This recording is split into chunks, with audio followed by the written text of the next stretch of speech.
Hello दोस्तों, स्वागत है आपका अपने चैनल स्टडी फॉर एग्जाम में।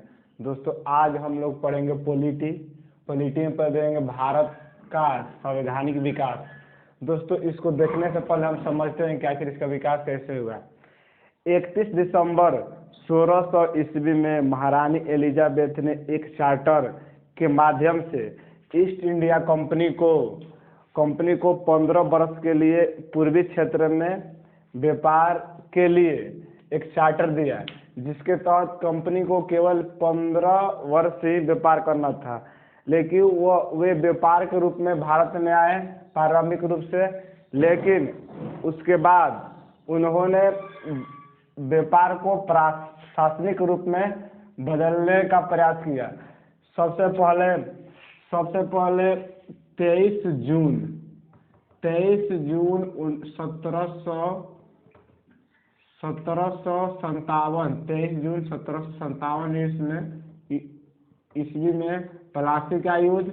उसके बाद 22 अक्टूबर 1764 ईस्वी में बक्सर का युद्ध और 23 1757 में प्लासी का युद्ध।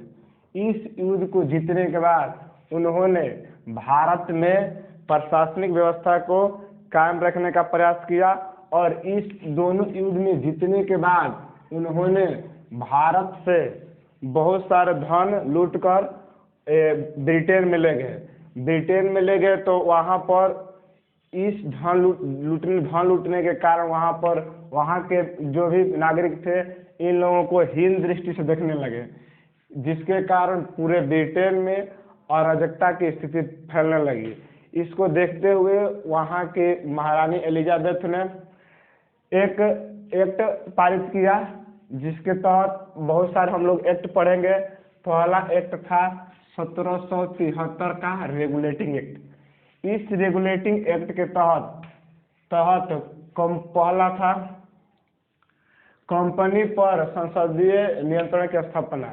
मतलब जो भी लूटपाट करते थे वहां पर एक बनाया गया कंपनी पर संसद का पूर्ण नियंत्रण रहेगा।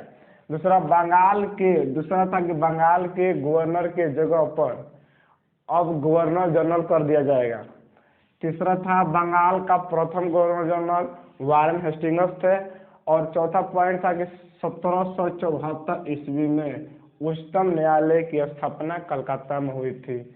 और प्रथम न्यायाधीश कौन थे? तो सर एलिजा एम्पे थे। उसके बाद 1773 रेगुलेटिंग एक्ट में जो भी कमियां थी उसको दूर करने के लिए 1781 का संशोधन अधिनियम लाया गया था। इस अधिनियम के तहत जो भी कमियां थी 1773 के उस 81 में लाया गया था। इस अधिनियम को एक्ट ऑफ सेटलमेंट के नाम से भी जाना जाता है, या बंदोबस्त कानून के नाम से भी जाना जाता है। उसके बाद दूसरा था, इस कानून द्वारा कलकत्ता के सभी नागरिकों को उच्चतम न्यायालय के अधिकार क्षेत्र प्राप्त हुए। मतलब जितने ही कलकत्ता के नागरिक थे उस सभी लोगों को उच्चतम न्यायालय के अधिकार प्राप्त हुआ था। अब उसके बाद 1781 के बाद 1784 ईस्वी में 1784 का फिक्स्ड इंडिया एक्ट। इस एक्ट के तहत दोहरे प्रशासन की व्यवस्था की गई थी। 1784 एक्ट के तहत दोहरे प्रशासन की व्यवस्था की गई थी।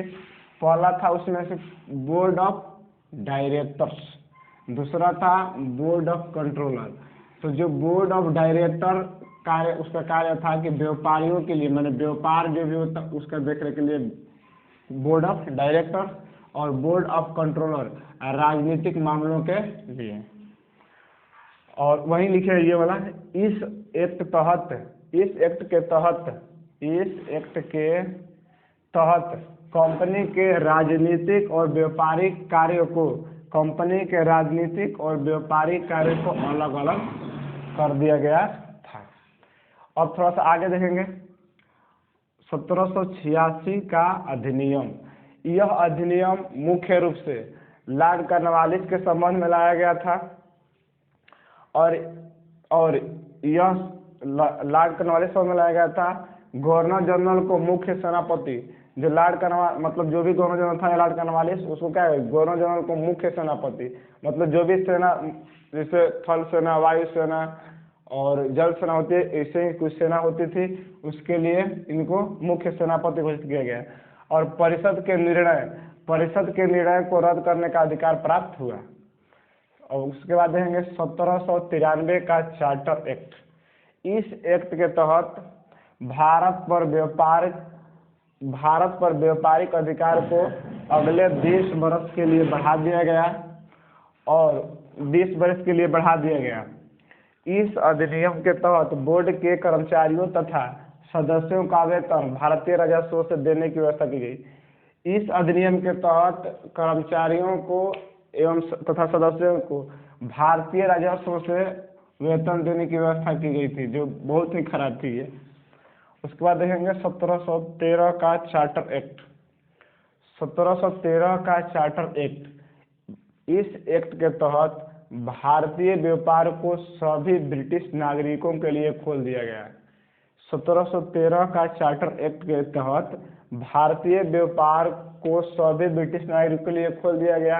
तब भी चीन के व्यापार तथा चीन के साथ व्यापार में कंपनी के अधिकार को बहाल था। मतलब केवल ब्रिटिश नागरिक के लिए खोल दिया गया था, लेकिन चीन पर एकाधिकार प्राप्त था। दूसरा था ईसाई मिशनरियों को भारत आने में छूट। दूसरा था कि जो भी ईसाई के गुरु रहते थे उसको मिशनरी कहा जाता था, उनको भारत में आने की छूट प्राप्त हुआ। उसके बाद अगला था पश्चिमी शिक्षा के प्रचार प्रसार की व्यवस्था। पश्चिमी शिक्षा के लिए प्रचार और प्रसार की व्यवस्था की गई थी। और एक लास्ट था भारत की स्थानीय सरकारों को व्यक्तियों पर कर लगाने के लिए अधिकृत किया गया। मतलब जो भी भारत के स्थानीय सरकारों को व्यापारियों पर कर लगाने का अधिकार किया गया, और जो भी कर नहीं देता था उस पर दंड की व्यवस्था भी की गई थी। दोस्तों अब आज के लिए इतना ही। कल इसके बाद देखेंगे 1773 देख लिए, उसके बाद 1781, फिर 84, फिर 86, 93, 13। कल देखेंगे 1833 का चार्टर एक्ट अधिनियम कल। आज के लिए इतना ही। अगर वीडियो अच्छा लगा हो तो शेयर करें, सब्सक्राइब करें। Thank you so much.